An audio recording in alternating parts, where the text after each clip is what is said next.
اس کے بعد سر ہماری ویڈیوز بھی دیکھیں. پھر جب ہم انجینئرنگ کرتے ہیں نا, وہ سارے بزرگوں کے واقعات کی پوری انجینئرنگ جب ہوتی ہے نا, تو وہ لوگوں کے سامنے حق اور باطل کھل کے آ جاتا ہے.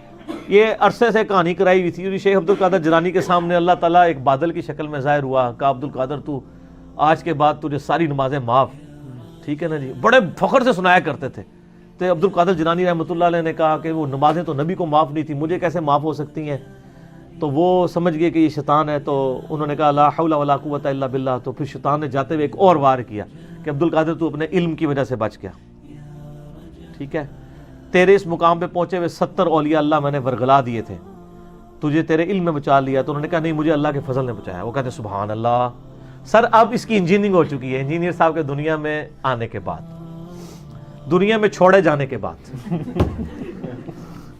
کہ سر یہ بتائیں, آپ تو کہتے ہیں پیر پکڑیں, شیخ عبد القادر جیلانی کے لیول کے 70 لوگوں کو شیطان نے جو ہے, جنہوں کہتے ہیں نا گوڑے تھلے دے کے ٹا لیا اور دوزخ میں پہنچا دیا.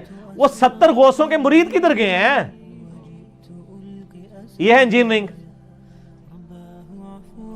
یہ بھی تو اس واقعے سے نکلتا ہے نا کہ جی اگر 71 پیر ہیں تو بیچ میں 70 ایسے ہیں جو شیطان کے تھے چڑھیں گے اور ایک بچے گا, اور یہ بھی اس زمانے کی, آج کے تو میجورٹی چڑھے. یہ انجینئرنگ نہیں ہو رہی ہے. تو ہم کہتے ہیں پیر اس کو بناؤ جس کو اللہ نے ہمارا پیر بنایا ہے, امام اعظم محمد رسول اللہ صلی اللہ علیہ وسلم. ما ضل صاحبکم وما غوا, تمہارے نبی نہ کبھی بہکے ہیں نہ کبھی بہرا چلے, ان کو اپنا پیر مانو. یہ جتنے آپ نے پیر بنائے ان کا سٹیٹس کیا ہے؟ تو یہ واقعات سناتے تھے, پھر ہم انجینئرنگ کر دیتے تھے. ہم کہتے ہیں یہ کہانیاں کرائیں. ایک اور کہانی کرائی جی, وہ جی مولا علی کو حضرت ابوبکر نے وصیت کی تھی جب میں مر جاؤں میری لاش روضہ شریف پہ لے کے جانی ہے. اندر سے آواز آئی تو دفنا دینا ورنہ نہیں. تو اندر سے آواز آئی حبیب کو حبیب سے ملا دو. میں نے اس کی انجینئرنگ کر دی. اللہ کے بندے, حضرت عمر کو حدیث بھول گئی تھی. حضرت عمر کی جب وفات آئی ہے تو بخاری میں حدیث موجود ہے ڈیٹیل سے, انہوں نے اپنے بیٹے حضرت عائشہ کے پاس بھیجا کہ اجازت لے دو حجرے میں دفن ہونے کی. ان کو تو چاہیے تھا کہ مجھے بھی لے جاؤ قبر رسول پہ, جس طرح وہاں آواز آئی تھی ابو بکر کے لیے میرے لیے بھی آ جائے گی, کیونکہ نبی علیہ السلام کے تو دونوں یار تھے نا, اتنی ایک نال پکی یاری تھی دوسری نال کچی. وہ آ گئی بخاری میں, کہانی بزرگوں نے لکھی تھی, بزرگوں کی کہانی کھل گئی. اس میں الفاظ ہے بخاری میں کہ اگر اما عائشہ نے اجازت دی مجھے دفنا دینا حجرے میں, ادروائز مسلمانوں کے قبرستان میں دفنا دینا. اجازت مل گئی.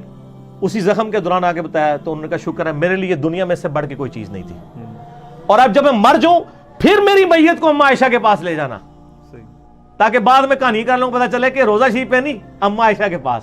اگر وہ اجازت دیتے ہیں دفنا دینا, پھر نہ ورنہ کہیں اور دفنا دینا. یہ نہ ہو کہ میرے انہوں نے روب کی وجہ سے, میرے امیر المومنین ہونے کی وجہ سے یہ کہہ دیا ہو تو بیک فٹ میں نہ کہیں وہ پھر بعد میں چلی جائے. یہ اندازہ کریں. تو یہ کہانیوں کی میں نے سر کہانیاں کراؤ, لیکن انہوں نال انجینئرنگ بھی ہوا کرے گی انشاءاللہ تعالی. اذان مغرب شروع ہو گئی ہے, اس کو بند کر دیں.